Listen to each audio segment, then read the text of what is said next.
E como hoje é quinta-feira, é dia do quadro Seu Direito Digital.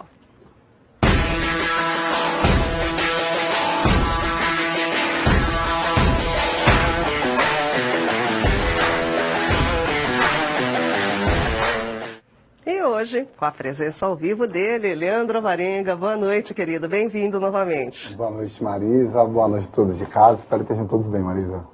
Leandro, hoje temos perguntas dos nossos internautas. Vamos lá. Uma trabalhadora conseguiu provar na justiça um vínculo com os empregadores usando dados do GPS do celular. A decisão ainda cabe o recurso, mas tendo em vista esse caso, quais os limites, Leandro, das provas digitais, tanto para os trabalhadores como para as empresas? Bom, Marisa, é bem interessante esse caso, né? No caso foi um caso de uma diarista, em que ela pediu vínculo empregatício, o patrão alegou que ela era diarista, não teria vínculo empregatício, que ela só trabalharia de 1 a 2 vezes por semana. E ela falava que trabalhava todos os dias. Então houve essa discussão, o juiz mandou oficiar e coletar os dados da geolocalização dela, e aí demonstrou que ela ficava na semana toda a 20 metros no máximo do endereço da casa, porque a geolocalização não é exata, ela é aproximada. Mas tem também casos em que o trabalhador pediu hora extra, pediu circunstâncias de direitos trabalhistas, a empresa usou o GPS para mostrar que ele estava mentindo, que ele não estava no lugar na hora que ele falava, tanto do celular quanto às vezes de caminhões, em casos de motoristas, que eles têm os controles de caminhões. Tanto a CLT quanto o Código de Processo Civil, que fala de provas, ele admite todas as provas lícitas no direito, né, que elas sejam produzidas de maneira lícita, meio fraudulento, que respeite a privacidade das partes, né, das pessoas, e que seja ali possível contestá-la eventualmente, né, verificar a autenticidade. Muito fala, por exemplo, do WhatsApp, Marisa. Tem casos em que o WhatsApp, nós sabemos que ele permite que você, no meio da conversa, apague para você um texto, e aí a conversa pode ser modificada em certa maneira. Agora tem a ferramenta de edição, né? Então, por exemplo, teve um caso muito curioso onde foi utilizado o WhatsApp para condenar uma pessoa num processo criminal, e depois foi demonstrado que aquela prova ela foi adulterada. E aí a prova do WhatsApp, apesar de ser uma prova digital, ela foi desconsiderada. Então, muitas vezes você vai olhar na área criminal que o WhatsApp ele não é um meio de prova muito eficaz. Mas existem mecanismos. Você usa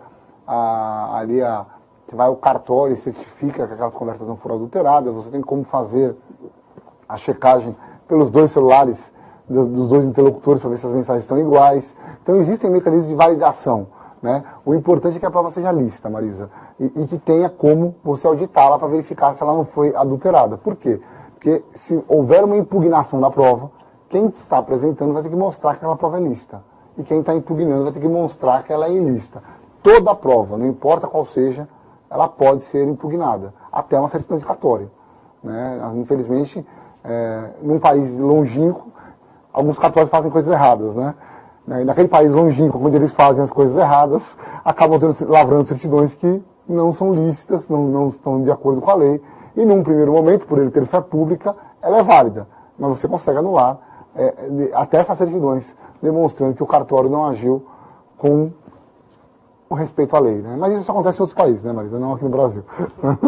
Agora, então, em geral, então, a legislação, tanto trabalhista quanto em qualquer julgamento, as provas digitais estão sendo consideradas? Estão sendo consideradas a assinatura eletrônica, a assinatura digital. O que não é muito aceito é a assinatura digitalizada, a biometria, a geolocalização. São todos meios, provas lícitas. Inclusive, Marisa, é tão interessante que a mudança que está tendo no Código Civil, que vão propor agora, ele tem um capítulo inteiro sobre meios de provas digitais. Não provas de processuais, mas fala do direito digital. Isso vai reforçar e logo, logo vai resvalar no Código de Processo Civil e na CLT. Mas eles trazem disposições que provas digitais são lícitas desde que sejam obtidas de forma lícita, de forma limpa e respeitando as demais leis.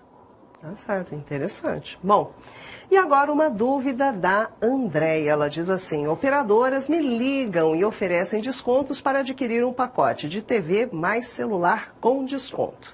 Isso configura uma venda casada, Leandro?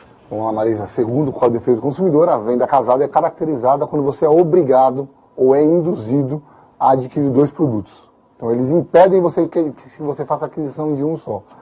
O fato de oferecerem descontos não necessariamente é uma venda casada. Pode vir a ser, Marisa.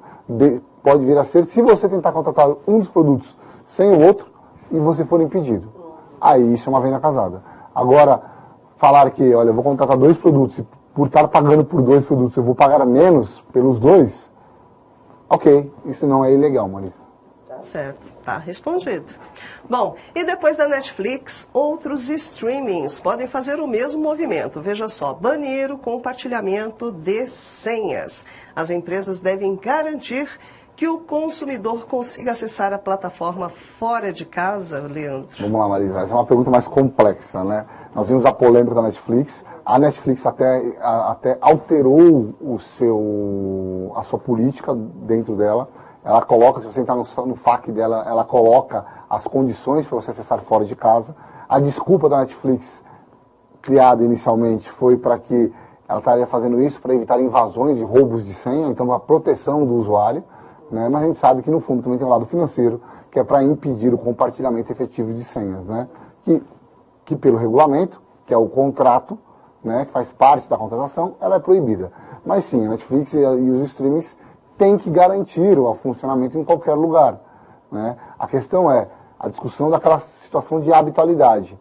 Né? Se é o endereço habitual, se não é o endereço habitual, se tem 2 endereços habituais, né, que aí vai se discutir se está havendo ou não um compartilhamento de senha.